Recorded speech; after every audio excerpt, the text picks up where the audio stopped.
El factor conexión. ¿Estamos dispuestos a enfocarnos en los demás?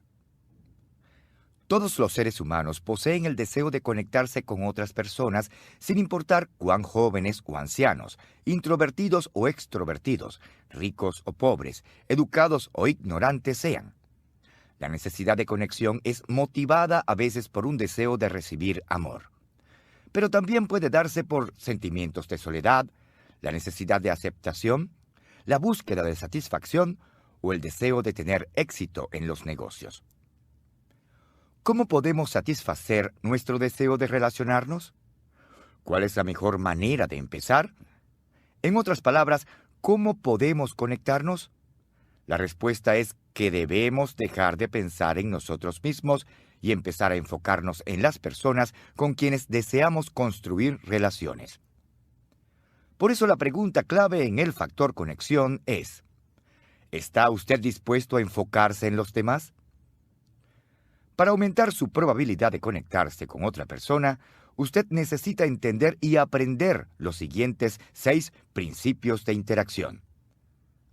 El principio de la perspectiva. Toda la población del mundo, con una pequeña excepción, está compuesta por los demás seres humanos.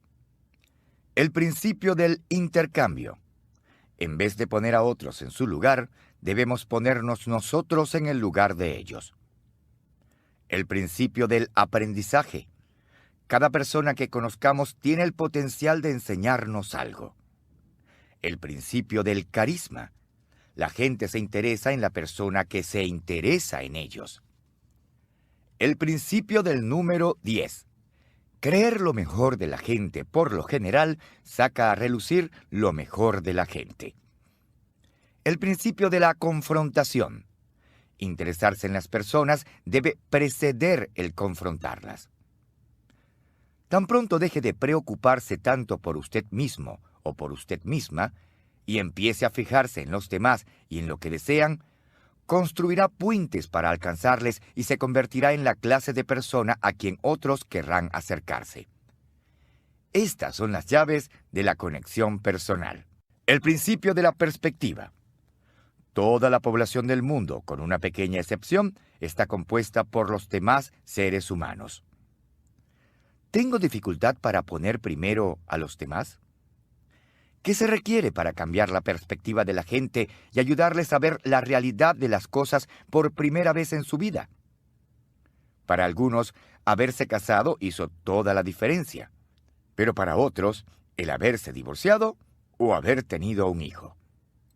La idea es que cada individuo necesita llegar a entender que no todo gira alrededor de ellos. Cuando de ganarse a la gente se trata, todo empieza con la capacidad para pensar en otra gente antes que en nosotros mismos. Ese es el principio más básico en el desarrollo de las relaciones personales. Sé que esto puede sonar como simple sentido común, pero no todo el mundo entiende la realidad de las cosas o la práctica de la abnegación.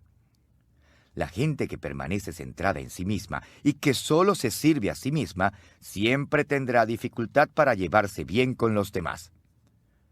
Para ayudarles a romper ese patrón de vida, necesitan ver la realidad de las cosas, para lo cual se requieren 3 elementos. 1. Perspectiva.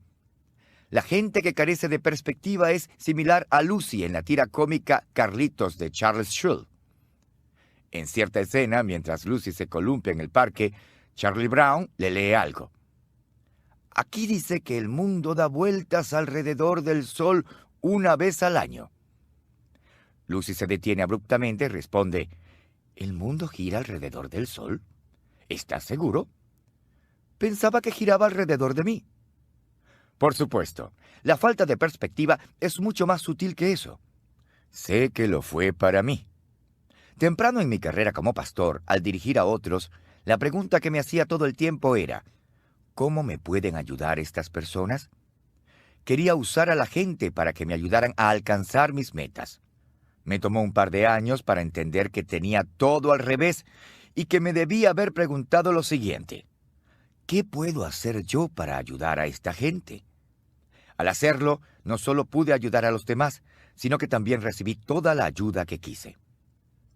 El mundo entero, con una pequeña excepción, está compuesto por otros seres humanos, y la mayoría de la gente en el mundo no le conoce a usted y nunca le conocerá. Es probable que la mayoría de las personas que usted conoce tengan necesidades y problemas más grandes que usted. Es su decisión ignorarles y enfocarse en usted mismo o dejar de creerse la gran cosa y aprender a darle prioridad a los demás. 2. Madurez. Mis nietas, Hannah y Madeline, tienen 3 años al momento en que escribo estas líneas. Acabé de pasar un maravilloso día de acción de gracias con ellas, y fue una gran alegría verlas jugar y entretenerlas un rato. En todo el tiempo que estuvimos juntos, ninguna de ellas me preguntó, ¿qué puedo hacer por ti, abuelo? Eso no tiene nada de malo en un pequeño de 3 años, pero no está nada bien a los 30. A veces esperamos que la madurez llegue con la edad, pero lo cierto es que a veces la edad llega sola. Una actitud que dice, ahórrate la molestia, hazlo a mi manera, puede durar toda una vida, a no ser que la persona se proponga luchar contra ella. Hace varios años, el autor y consultor Bob Buford escribió un excelente libro titulado Intermedio, Half Time. Su tesis es que mucha gente al acercarse a los 40 o 50 años de edad pasa por una época de gran inquietud porque sienten que su vida necesita más significado. Es una fase que él llama el intermedio.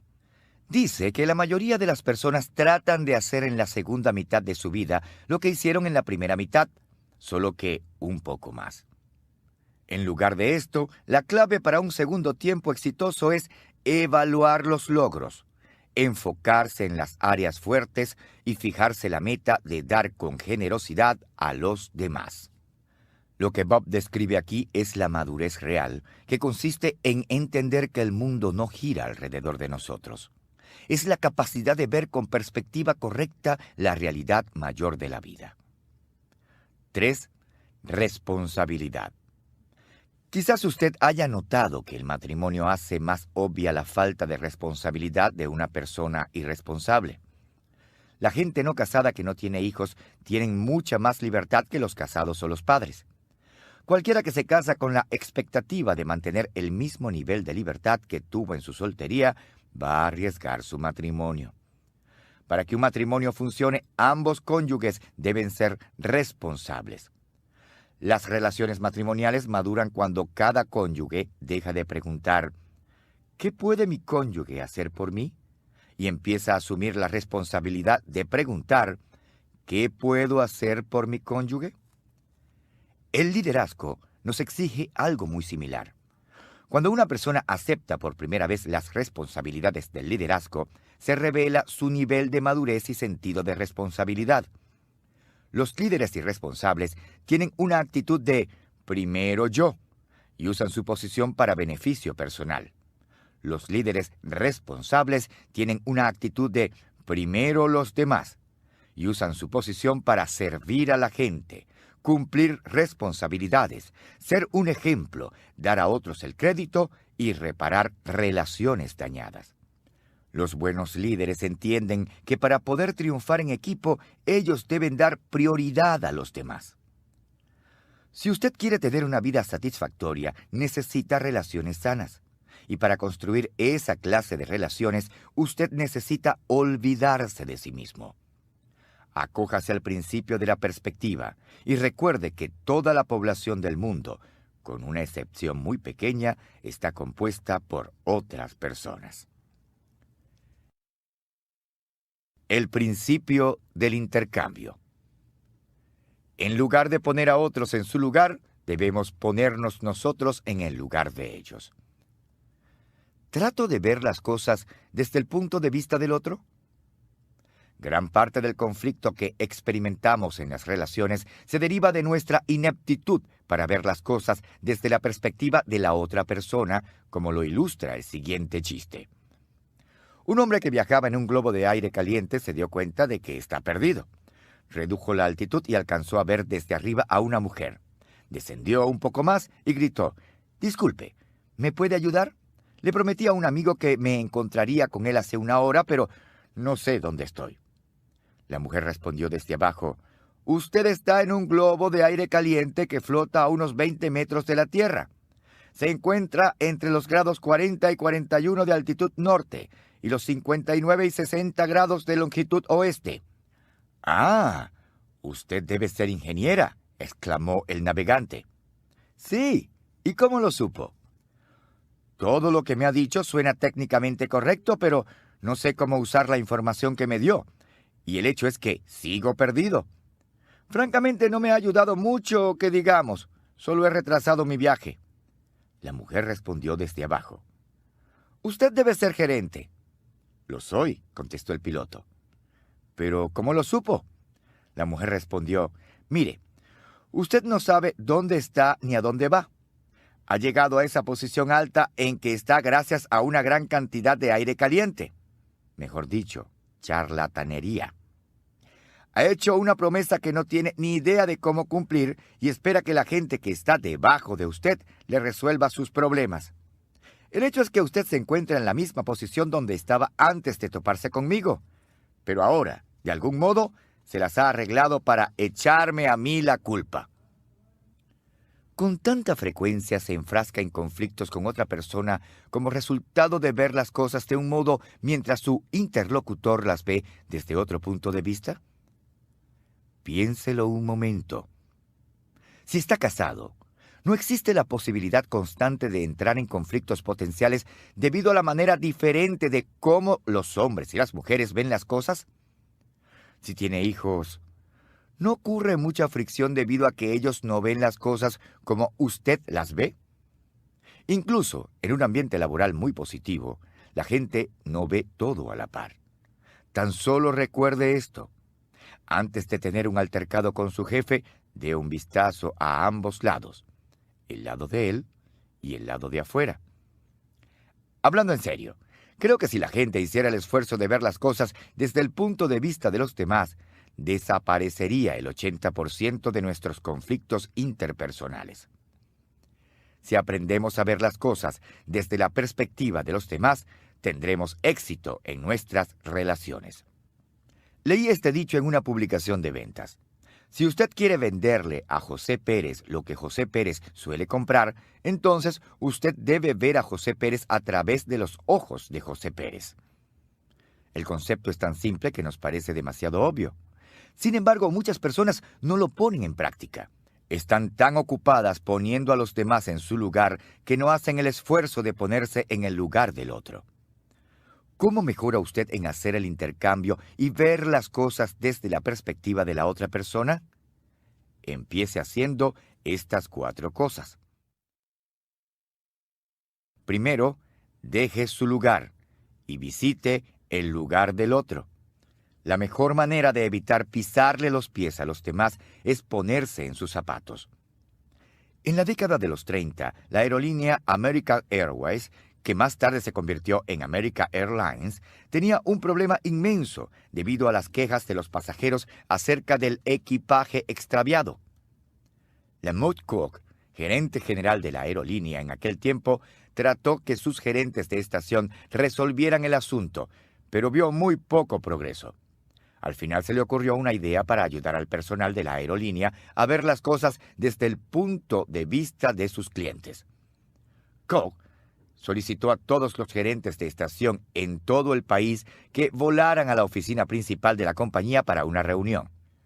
Luego se aseguró que el equipaje de todos los gerentes se extraviara en tránsito. Después de lo sucedido, la aerolínea experimentó un mejoramiento definitivo en la eficiencia de esa área específica del servicio. Haga lo que sea necesario para cambiar su perspectiva. Preste atención a las inquietudes de la gente. Estudie su cultura o profesión. Lea sobre sus áreas de interés. O visite el lugar donde se desempeñan, su hogar, su oficina, su vecindario o su región. Tal vez le sorprenda cómo la experiencia altera su manera de pensar.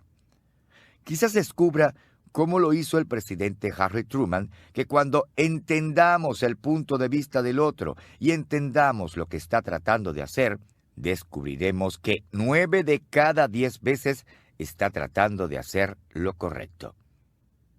Segundo, Reconozca que la otra persona tiene un punto de vista válido.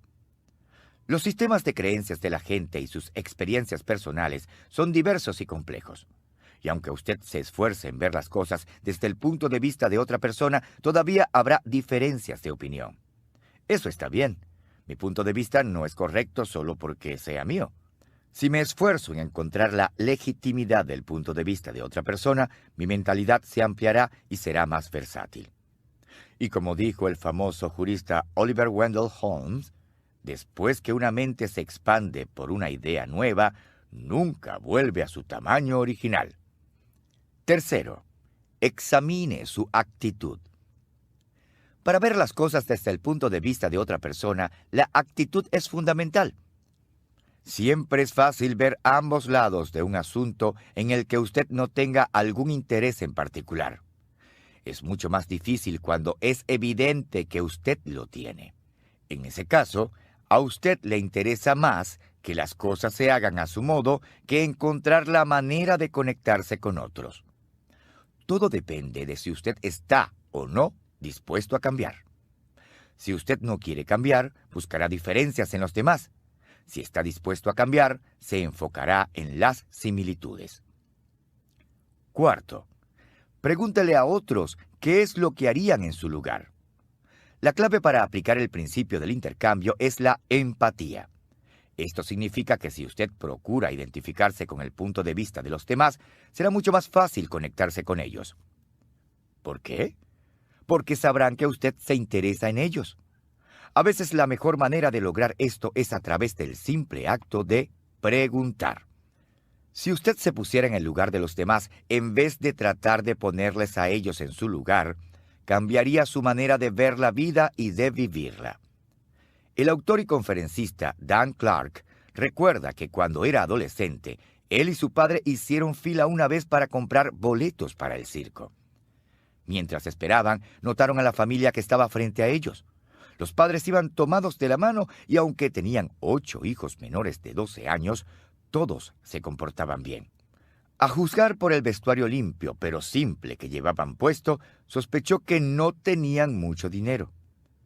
Los chicos hablaban con entusiasmo de las cosas emocionantes que esperaban ver, y él se dio cuenta de que el circo iba a ser una experiencia novedosa para ellos. La pareja se acercó a la ventanilla, y el encargado les preguntó cuántos boletos querían. El hombre respondió con orgullo: «Por favor, déjeme comprar 8 boletos de niño y 2 de adulto, para que pueda llevar a mi familia al circo». Cuando el encargado les dijo el precio total, la esposa soltó la mano del hombre e inclinó la cabeza. El hombre se acercó más a la ventanilla y preguntó: «¿Cuánto dijo que valen?». El encargado volvió a decir el precio. Era obvio que el hombre no tenía dinero suficiente y se veía devastado. Clark cuenta que su padre vio todo esto. Se metió la mano al bolsillo, sacó un billete de $20 y lo dejó caer al suelo. Después se inclinó a recogerlo. Tocó el hombro de aquel hombre abatido y dijo: «Disculpe, señor, esto se le cayó del bolsillo». El hombre sabía exactamente qué había sucedido. Miró al padre de Clark directo a los ojos, tomó su mano, la sacudió y con una lágrima que le corría por la mejilla contestó: «Gracias, muchas gracias, caballero. Esto de verdad significa mucho para mí y para mi familia». Clark y su padre regresaron a su auto y volvieron a casa. No tenían dinero suficiente para ir al circo esa noche, pero eso no importaba. Por cuanto se habían puesto en el lugar de otros, habían hecho algo mucho más importante. El principio del aprendizaje. Cada persona que conocemos tiene el potencial de enseñarnos algo. ¿Aborda a las personas con un deseo de aprender de ellas? La verdad es que todos nosotros podemos aprender lecciones valiosas en circunstancias bastante improbables y de las personas menos probables. Todo el mundo tiene algo que compartir y algo que enseñarnos. Pero esto solo puede ser cierto si tenemos la actitud correcta. ¿Qué clase de actitud tiene usted cuando se trata de aprender de los demás? Todas las personas caen dentro de una de las categorías descritas por los siguientes enunciados. Nadie puede enseñarme nada. Esa es una actitud arrogante. Creo que a veces suponemos que la ignorancia es el enemigo más grande de la educación verdadera. Sin embargo, eso tiene muy poco que ver con un espíritu educable. ¿No ha conocido algunas personas exitosas que han recibido mucha educación y que no quieren oír las sugerencias ni las opiniones de los demás? Muchos creen que se las saben todas. Una persona que crea una organización grande y exitosa puede pensar que no puede aprender de otros que operan organizaciones más pequeñas.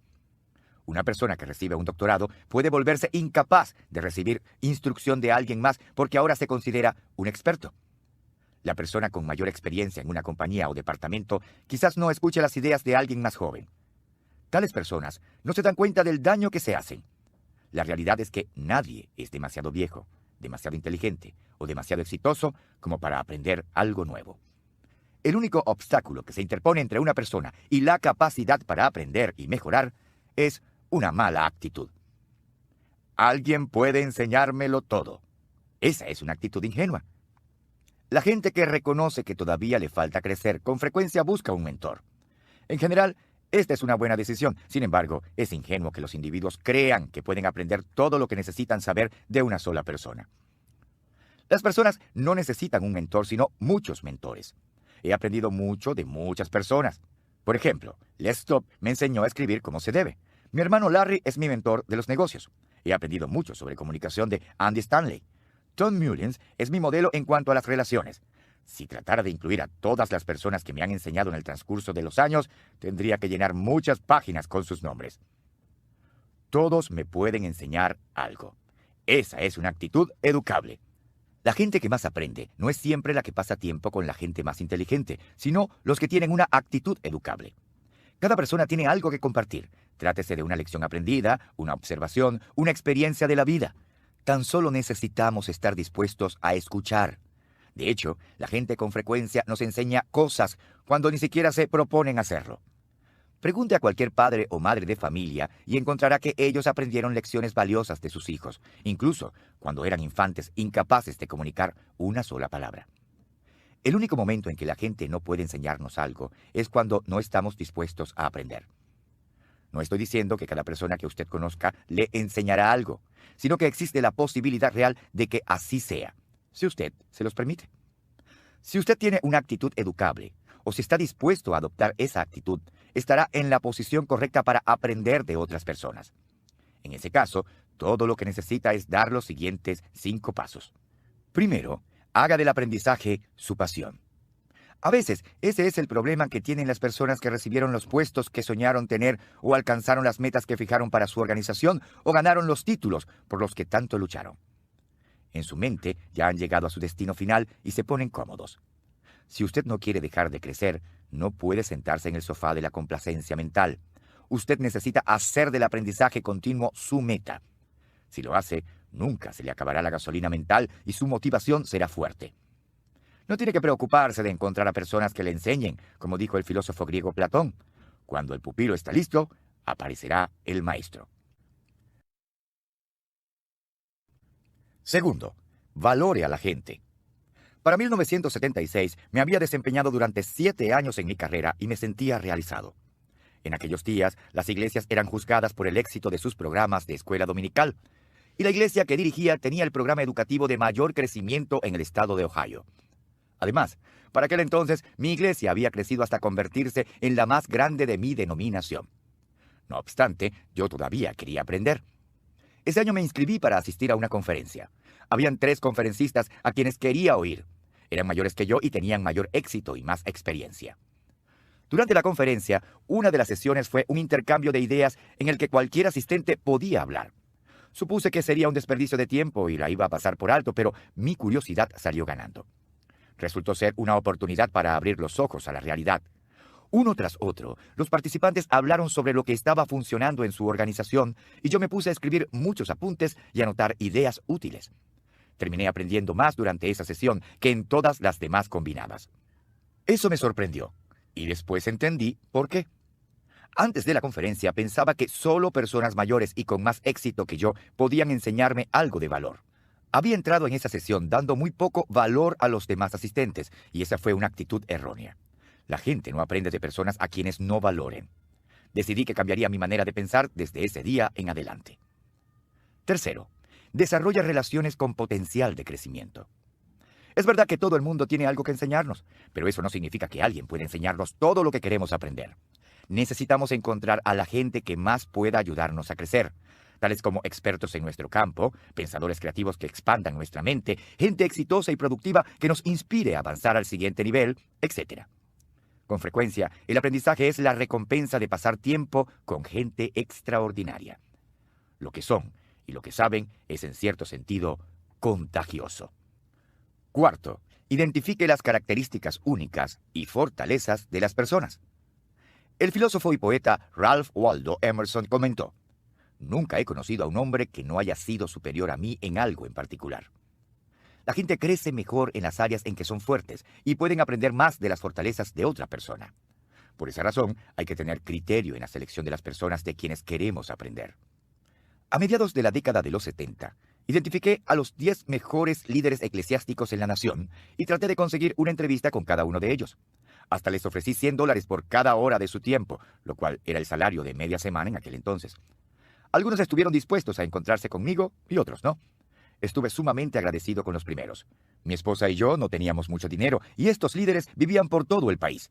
Así que durante muchos años planeamos nuestras vacaciones alrededor de estas visitas especiales. ¿Por qué estuve dispuesto a recorrer tales distancias para conocer a estas personas? Porque me moría por aprender las habilidades y fortalezas únicas que ellos poseían. Las entrevistas hicieron una diferencia enorme en mi vida. Además, ¿sabe una cosa? La conexión con grandes hombres y mujeres sigue afectando mi vida positivamente. Cada mes trato de conocer a alguien a quien admiro y de quien quiero aprender. Quinto, haga preguntas. Durante mi primer año de universidad, tuve un trabajo de medio tiempo en una planta procesadora de alimentos en Circleville, Ohio. Era un lugar donde se mataban reses y la carne se almacenaba en depósitos refrigerados gigantes. Mi trabajo era transportar la carne recién procesada a las áreas de refrigeración y sacar pedidos de carne para los clientes. Siempre que estoy expuesto a algo nuevo para mí, y esto lo era, trato de aprender lo más posible al respecto. La mejor manera de aprender es observar y hacer preguntas. Había trabajado como 2 semanas junto a Pence, un hombre mayor que había trabajado muchos años allí, cuando me sacó a un lado y me dijo: «Mira, hijo, déjame decirte algo. Tú haces demasiadas preguntas. He trabajado aquí mucho tiempo. Yo mato vacas, eso es todo lo que hago, y eso es todo lo que voy a hacer porque entre más sepas, más esperarán que hagas para ellos». Me resultó difícil entender por qué alguien no querría aprender algo nuevo y crecer, pero era obvio que él no estaba comprometido a cambiar. El escritor Johann Wolfgang von Goethe decía que uno debe, por lo menos cada día que pasa, escuchar una cancioncita, leer un buen poema, ver una pintura agradable y, de ser posible, decir unas cuantas palabras razonables. Yo añadiría que uno también debería hacer preguntas para aprender algo nuevo cada día. La persona que hace las preguntas correctas es la que más aprende.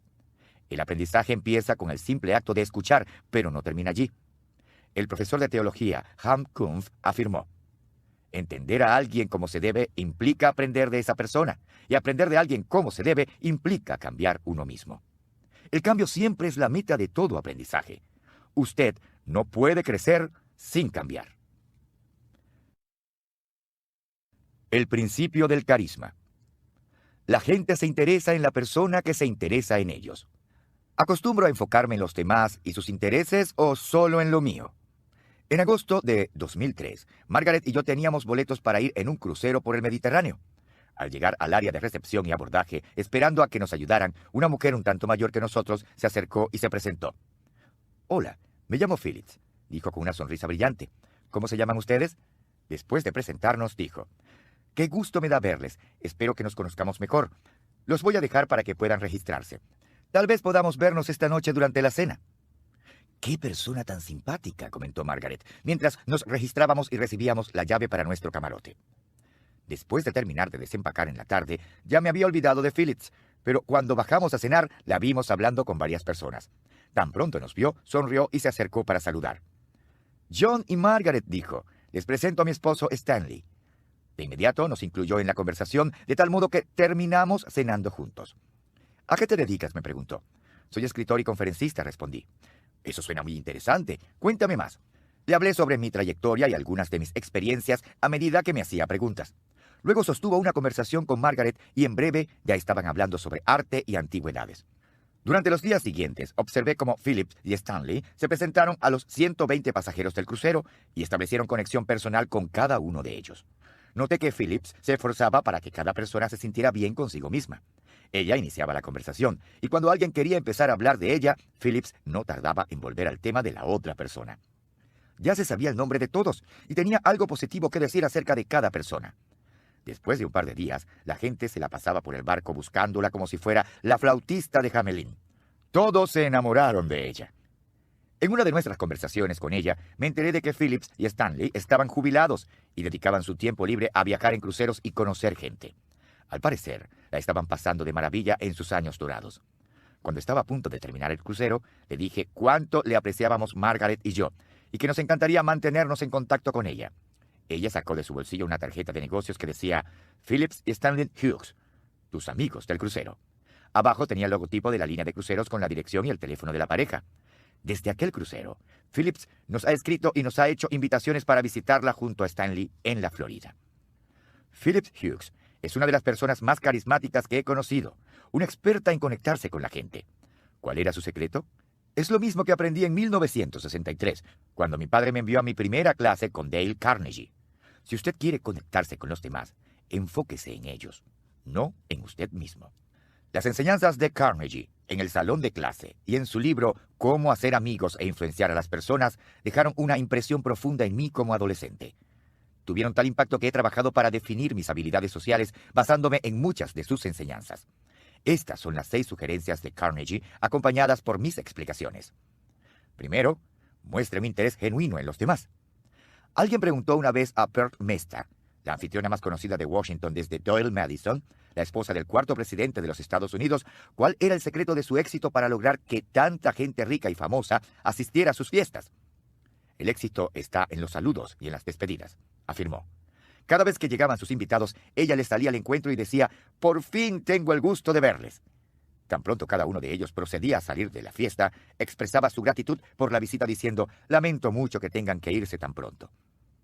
Durante casi 20 años, he usado la siguiente frase como una pauta para recordar cómo debe ser mi interacción con los demás.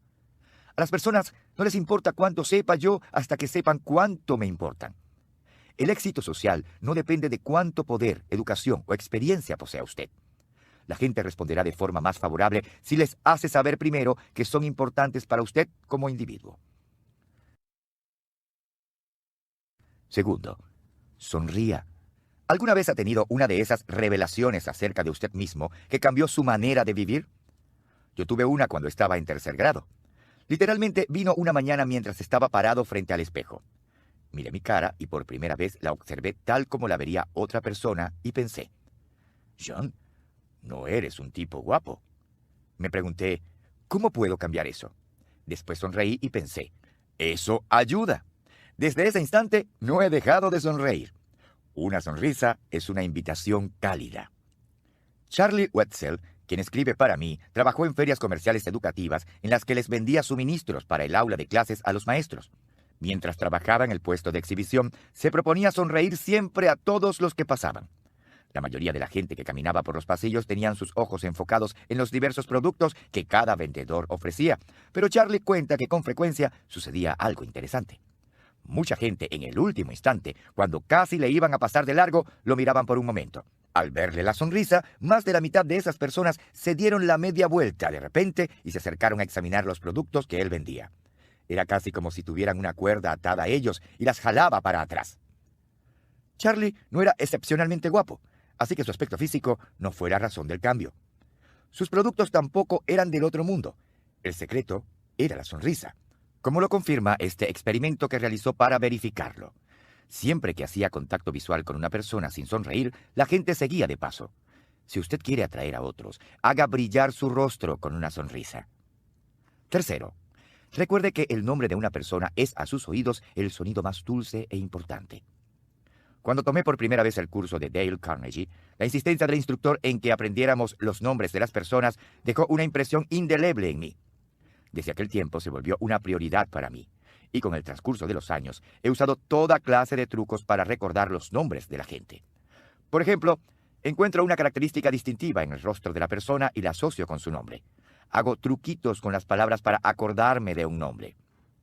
Mientras fui pastor de una iglesia grande, me ofrecía memorizar los nombres de las personas que estuvieran dispuestas a dejarse tomar una fotografía instantánea.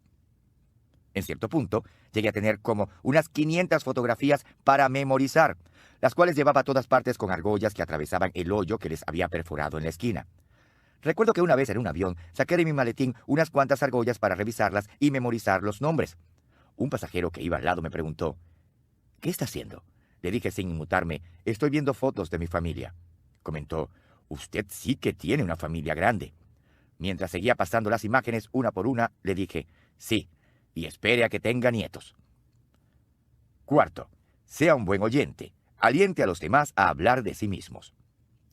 El novelista George Eliot aconsejó, trata de interesarte en algo más que la gratificación de deseos egoístas y pueriles en este mundo. Interésate en lo mejor del pensamiento y la acción, en hacer algo que sea bueno aparte de los accidentes de tu propia aventura. Busca tesoros en otras vidas, además de la tuya.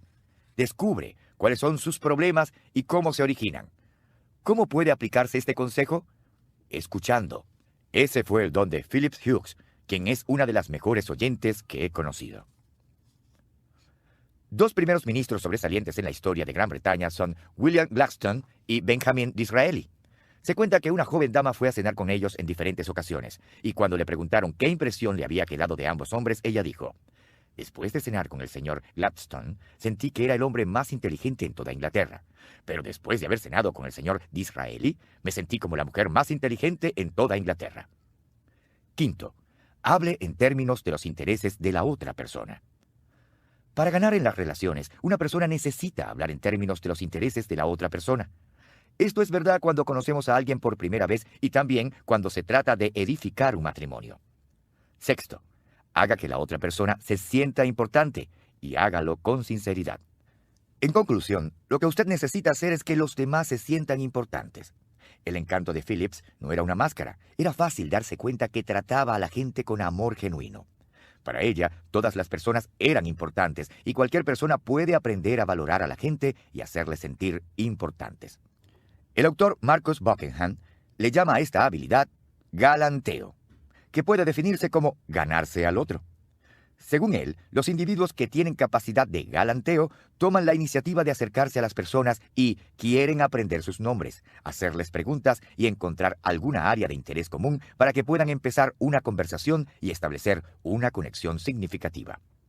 En su opinión, el galanteo es una fortaleza natural que algunos tienen y otros no. Creo que eso es cierto, pero también creo que cualquier persona puede desarrollar habilidades sociales y hasta aprender a tener carisma. Al hablar de carisma, todo se resume en esto. La persona sin carisma llega donde un grupo y dice, aquí estoy yo. Mientras que la persona con carisma llega a un grupo y dice, ahí están ustedes. Cualquiera puede aprender a hacer eso. Si usted quiere ser la clase de persona que hace sonreír a los demás cuando le ven llegar, sálgase de sí mismo, cambie su enfoque y muestre interés genuino en los demás. Al hacer estas cosas, su vida cambiará. El principio del número 10. Creer lo mejor de la gente casi siempre saca a relucir lo mejor de la gente. ¿Creo lo mejor de los demás? En 1995 vi la película Mentes Peligrosas, una historia inspiradora acerca de una maestra que quería hacer una diferencia en la vida de sus estudiantes adolescentes. No me enteré sino hasta hace poco que el guión estaba basado en una persona real. Cuando Lou Ann Johnson salió de la secundaria, se dio cuenta que no le interesaba la universidad. Pasaron 45 días antes de dejar de asistir a clase y alistarse en la Marina de los Estados Unidos. Allí fue donde realmente floreció. Prestó servicio durante 8 años y en el recorrido obtuvo un título en psicología. Luego decidió unirse a los Marines, completó la escuela para candidatos a oficial y prestó servicio como teniente segundo. Tras 9 años de carrera militar, Johnson examinó su corazón y decidió salirse del servicio porque quería algo más de la vida. Por un tiempo trabajó para el New York Times en ventas y allí recibió un buen salario, pero no le pareció una experiencia muy satisfactoria. He leído acerca de jóvenes que se gradúan de la escuela y ni siquiera saben leer ni escribir bien, recuerda ella. Pensé que era un delito si era verdad. Se trasladó a la costa oeste y aceptó un trabajo como asistente ejecutiva en Xerox, lo cual le permitió volver a la universidad para obtener una maestría. Su deseo era convertirse en maestra. Decidí que prefería ganar un salario más bajo con tal de hacer algo realmente importante. Cuando Johnson se graduó, aceptó una posición como maestra en la escuela secundaria Parmont en Belmont, California, una población al sur de San Francisco en el condado San Mateo. Era una clase muy parecida a la que se presenta en la película. Lo que no me dijeron los administradores fue que la maestra que había enseñado allí durante mucho tiempo salió huyendo espantada por aquellos chicos, dijo Johnson. Aquel primer día fue la locura total. Se portaron como si no estuvieran presente. Ella volvió al siguiente día con gran resolución y les dijo que era demasiado joven para jubilarse y demasiado tenaz como para renunciar. En poco tiempo, desarrolló algunas estrategias para conectarse con los estudiantes. Trataba de usar el humor en lugar de las amenazas, explicó Johnson. A veces me ponía sobre mis rodillas y les decía, por favor, no me hagan rogarles, no se ve muy bonito. Es difícil portarse como el bravucón de la clase mientras te ríes de la maestra. Sin embargo, por encima de todo lo demás, se ganó a los estudiantes con su profunda fe en ellos. Una práctica que preparó para el primer día de clases, algo que llamó truco de las tarjetas, era una de las cosas típicas que hacía. Pasó tarjetas de memorando a los estudiantes para que escribieran su nombre, dirección, teléfono y demás información personal. Mientras llenaban las tarjetas, ella caminaba por el salón y miraba sus tarjetas para memorizar los nombres sin que se dieran cuenta. A medida que cada adolescente terminaba de llenar la información, ella tomaba cada tarjeta y agradecía a los estudiantes uno por uno. Cuando ya tuvo en su poder todas las tarjetas, anunció a los estudiantes que estaban a punto de tener su primera evaluación. Ellos se quejaron de inmediato, pero ella les aclaró que la evaluación no era para ellos, sino para ella. Si se equivocaba en un solo nombre, todos los estudiantes recibirían automáticamente la mejor calificación en su primer examen. Después de nombrar a todos los estudiantes, algo que siempre había podido hacer, muchos de los jóvenes quedaron impresionados y ella les dijo, conozco sus nombres, porque ustedes son personas importantes para mí. Cada vez que les observo, veo a cada uno de ustedes y me gusta lo que veo. Además, ustedes me interesan mucho y por eso es que estoy aquí. Johnson recuerda, nuestro equipo tenía altas expectativas para nuestros estudiantes, demasiado altas en opinión de muchos. Nos advirtieron que no pidiéramos ni esperáramos demasiado. Sería suficiente que unos cuantos tuvieran calificaciones aceptables y se graduaran. Nosotros, en cambio, queríamos más. Pedimos a nuestros alumnos que vinieran a estudiar todos los días sin falta, que se mantuvieran alejados de las drogas y el alcohol, que cambiaran sus malos hábitos, que hicieran todas las tareas en el salón de clase y en la casa, que resistieran la presión de unirse a pandillas, que dejaran sus malas actitudes y limpiaran su lenguaje. Les pedimos todo lo que se nos ocurrió y ellos nos dieron todo lo que tenían.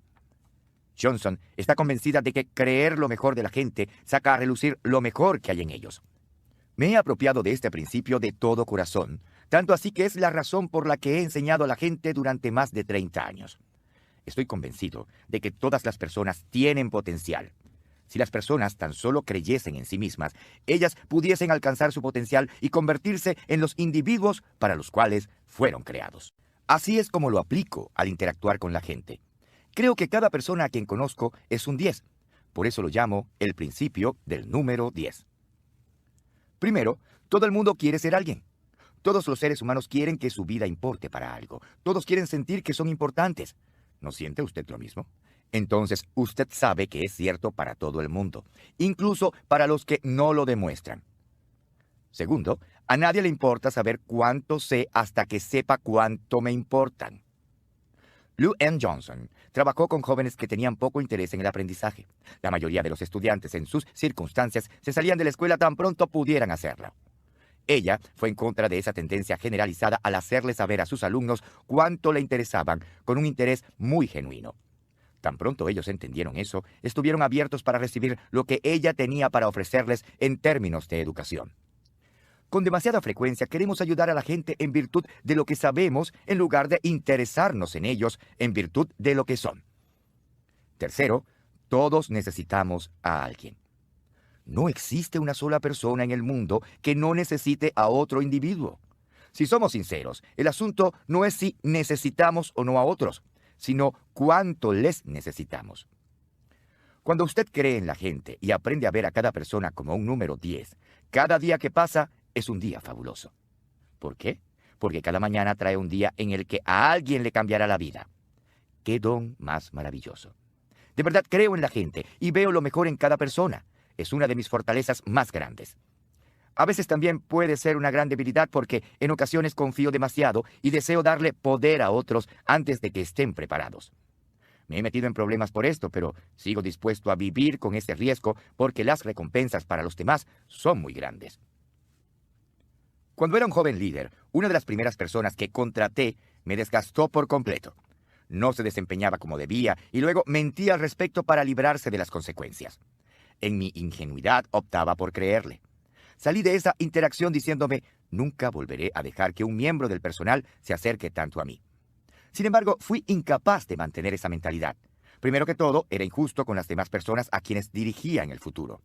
¿Por qué debería la falla de una persona afectar la manera como trato a otra? En segundo lugar, me di cuenta de que si mantenía a la gente a distancia, ellos no podrían hacerme daño, pero tampoco podrían ayudarme. Si le han lastimado o defraudado en el pasado, por favor, no deje que esto dañe su actitud en el futuro. La mayor parte del tiempo, creer en la gente sí saca a relucir lo mejor de la gente. Piensa en las personas que han hecho una diferencia en su vida. El maestro que le hizo creer que podía lograrlo. El jefe que le dio una oportunidad para mostrar que usted sí podía hacerlo. El consejero que le hizo saber que usted sí tenía lo que se requiere para cambiar y tener una vida mejor. El hombre o la mujer que le amó lo suficiente para decirle sí el día de la boda. Ellos no solo estuvieron presentes en esos momentos definitivos, sino que en muchos casos fueron quienes los crearon para beneficiar su vida. En casi todos los casos en que se dio un impacto positivo, la persona creyó en usted de antemano. Lo más probable es que él o ella viera en usted algo que quizás usted mismo no había visto. ¿No le gustaría ser esa persona para otros? Si la respuesta es afirmativa, entonces trate de amar a los demás y verles como los mejores, como el número 10. Si tiene familia, empiece con su cónyuge y sus hijos, y después amplíe el círculo de influencia a partir de allí. Crea lo mejor de los demás y sacará a relucir lo mejor. El principio de la confrontación. Interesarse en las personas debe preceder a confrontarlas. ¿Me intereso lo suficiente como para confrontar de la manera correcta? Años atrás, cuando llegué a la iglesia Skyline en San Diego, California, para convertirme en su pastor principal, venía para continuar la obra empezada por el pastor fundador, Orval Butcher. Al enterarme por primera vez de que él se iba a jubilar y la posición de pastor quedaría disponible, algunas personas me aconsejaron que no la considerara. En el mundo de las iglesias es muy difícil reemplazar a un pastor fundador, en especial uno como el pastor Butcher, quien había servido durante 27 años y había hecho un trabajo estupendo. Todos en la iglesia amaban a Orval Butcher. Como sucede con muchos líderes o ejecutivos que llegan desde afuera a una organización, pronto descubrí que no todos estuvieron de acuerdo con el cambio. Sin embargo, gracias a que la gente era muy generosa y el pastor Butcher había sido un buen líder, fui aceptado por la mayoría. En poco tiempo me instalé y empecé a construir relaciones. Un domingo después de mis primeros meses en el trabajo, noté que Sally Johnson no estaba acompañada por su esposo, Joe. Ellos siempre habían sido activos en la iglesia y eran constantes en la asistencia. Me di cuenta de que llevaba varias semanas sin ver a Joe, así que le pregunté a Sally cómo estaba su esposo. Bueno, para serle sincera, él tiene dificultad para aceptar los cambios aquí en la iglesia y no ha querido venir. De inmediato llamé a Joe y le pregunté si estaba dispuesto a reunirse conmigo. Unos días después, Joe se sentó conmigo en mi oficina y le dije, Joe, ¿cómo te va? Sally me cuenta que has tenido dificultad para aceptar la transición. Supongo que se podría decir eso, respondió Joe. Es que me hace falta el pastor Butcher. Joe, le dije, ¿podrías hacerme un favor? ¿Qué? Preguntó Joe con algo de sospecha. Dime qué cosas te hacen falta del pastor Butcher. Joe pareció sorprendido por la solicitud, pero respondió con gusto. Pues bien, empezó a decir, el pastor Butcher siempre estuvo allí para nosotros. Él fue quien casó a todos nuestros hijos, dirigió el funeral de mi mamá y mi papá y también el de mi hermano. Joe continuó hablando acerca de cómo Orval Butcher había estado junto a ellos en los momentos más importantes de su vida. Joe, no me sorprende que el pastor Butcher tenga un lugar tan especial en tu corazón, le dije mientras él parecía esforzarse por no llorar. Oye, el pastor Butcher siempre debería ser tu favorito, y déjame decirte algo, nunca me sentiré ofendido si él es siempre el número 1. Te doy permiso para que él siempre sea tu pastor favorito. Los ojos de Joe brillaron y fue como si le hubieran quitado un peso de los hombros. Y si alguna vez te sobra amor, mándame un poquito, y yo con gusto lo recibiré. Joe volvió a la iglesia el domingo siguiente y volvió a ser el mismo de antes. De vez en cuando me tomaba por sorpresa y me daba un gran abrazo mientras me decía, Pastor, este mes me sobró un poquito de amor. Así lo hizo hasta el día en que murió. Mi interacción con Joe Johnson tuvo un final feliz, pero como usted podrá imaginarse, no todos mis conflictos terminaron tan positivamente. Como cualquier otra persona, he tenido confrontaciones que no terminaron muy bien. No obstante, la mayor parte del tiempo han sido positivas, y le diré por qué. Me involucré en ellas con la mentalidad de interesarme en la otra persona y tratar de ayudarle. Podría haber echado a un lado a Joe Johnson. Podría haberle dado un ultimátum y decirle que me siguiera o se atuviera a las consecuencias. Así es como muchos líderes manejan el conflicto al entrar a una organización. Y es una de las razones por las que hay tantos despidos y reestructuraciones cuando un departamento u organización tiene un líder nuevo. También podría haberme dado por vencido con Joe diciendo, él era parte de la vieja guardia. Es obvio que yo no le importo, así que, ¿para qué tomarme la molestia? En lugar de eso, le di reconocimiento y le di validez a sus sentimientos. No fue una cuestión de competencia. Habría sido necio pensar que yo podía reemplazar a Orval Butcher en su corazón, y habría sido inapropiado intentarlo. Es algo similar a una madrastra o padrastro que dice cosas negativas sobre la madre o el padre biológico del niño y tratan de robarse los afectos del menor. Quizás debemos añadir el conflicto a la muerte y a los impuestos como una de las cosas con las que podemos contar en esta vida. La única manera de evitar el conflicto es aislarnos del resto del planeta. Claro, si usted ha visto la película de Tom Hanks, El náufrago, donde su personaje tiene altercados con una pelota de voleibol, ya sabe que hasta la gente que vive aislada puede encontrar la manera de generar conflictos. ¿Cómo maneja usted el conflicto en las relaciones? ¿Sabía que el conflicto siempre se agrava cuando la confrontación no se hace de manera rápida y correcta? Por eso es tan importante nuestra metodología. A continuación, una muestra de estrategias dañinas que veo usar a la gente al enfrentarse a un conflicto. Gane, cueste lo que cueste. Es como un tiroteo al estilo del viejo oeste, rápido, brutal y fulminante. Actúe como si no existiera. Si usted no oye maldades, ni ve maldades, ni habla maldades, la maldad no dejará de existir. Quéjese. Los ganadores no se quejan, y los que se quejan no son ganadores. Hacerse la víctima no cura el conflicto, solo irrita a todos los demás. Lleve cuentas. La gente que lleva un registro cuidadoso de las faltas no puede experimentar un nuevo comienzo, y lo cierto es que nadie jamás podrá desquitarse. Imponga su autoridad. El uso del rango nunca resuelve el conflicto, solo lo posterga. Saque la bandera blanca. Darse por vencido es una solución permanente a un problema temporal. Ninguno de estos métodos dará la ayuda que una persona necesita para resolver el conflicto de una manera saludable. La resolución de conflictos no es complicada en sentido intelectual, pero emocionalmente puede ser difícil. Requiere sinceridad, humildad y dedicación a la relación. A continuación, un plan de 6 pasos para ayudarle a cumplir la tarea de la confrontación. Primero, confronte a una persona solo si esa persona le importa.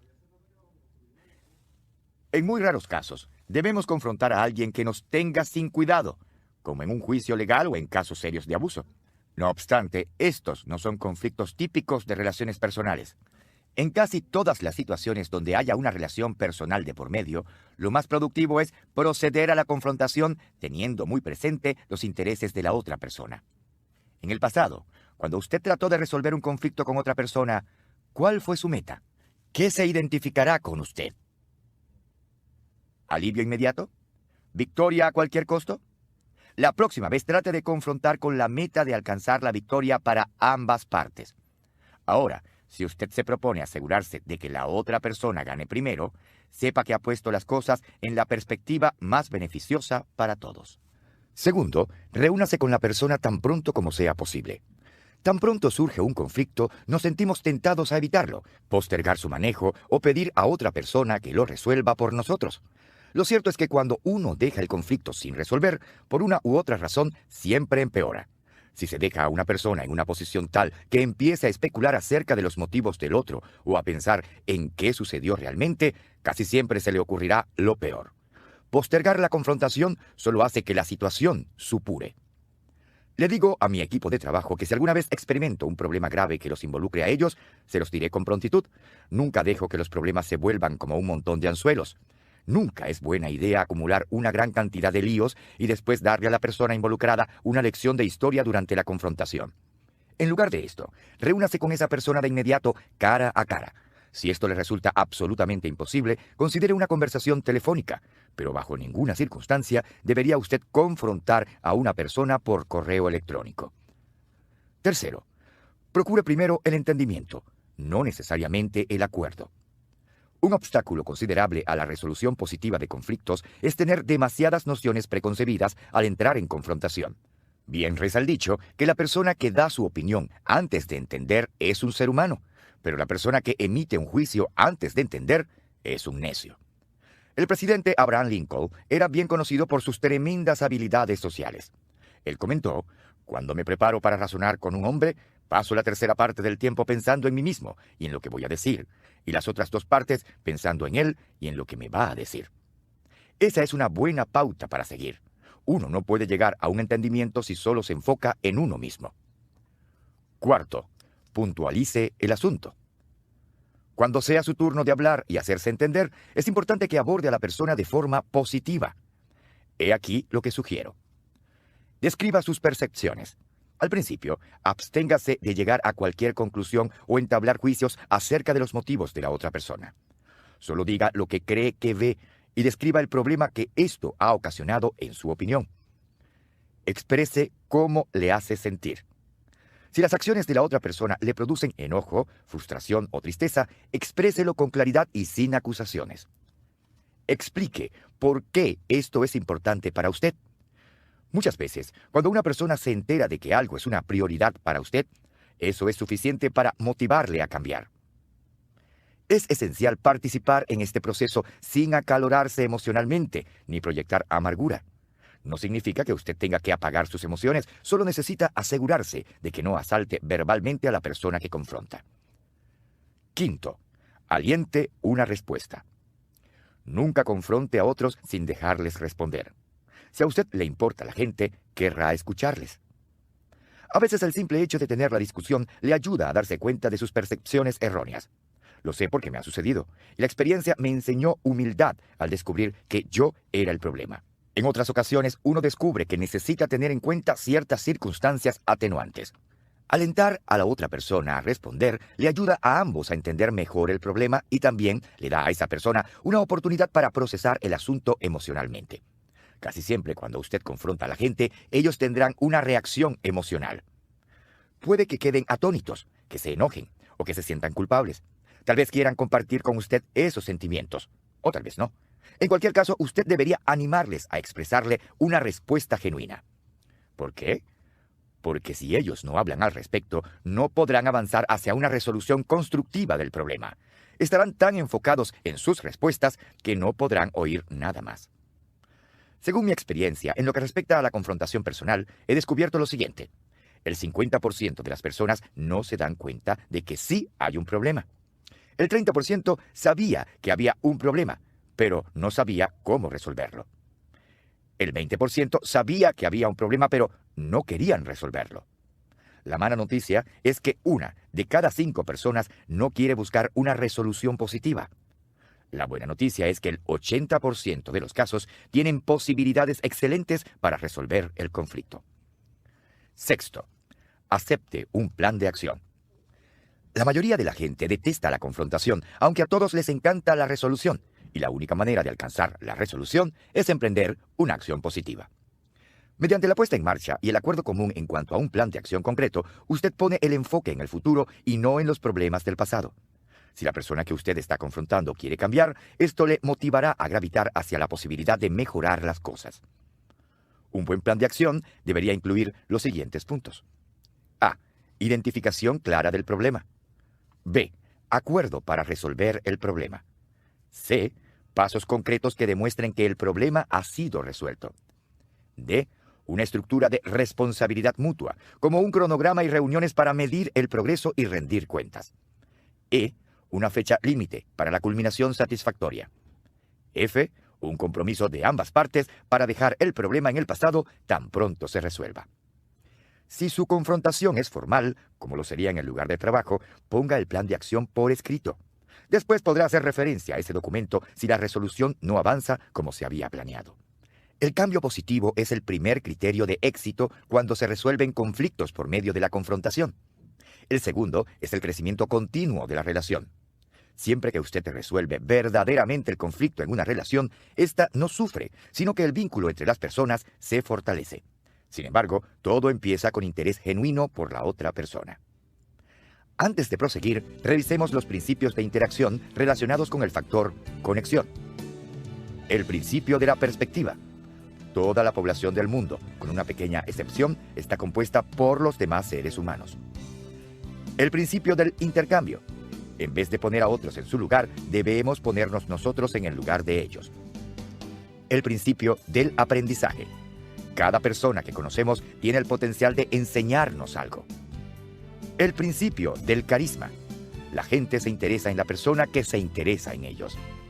El principio del número 10. Creer lo mejor de la gente casi siempre saca a relucir lo mejor de la gente.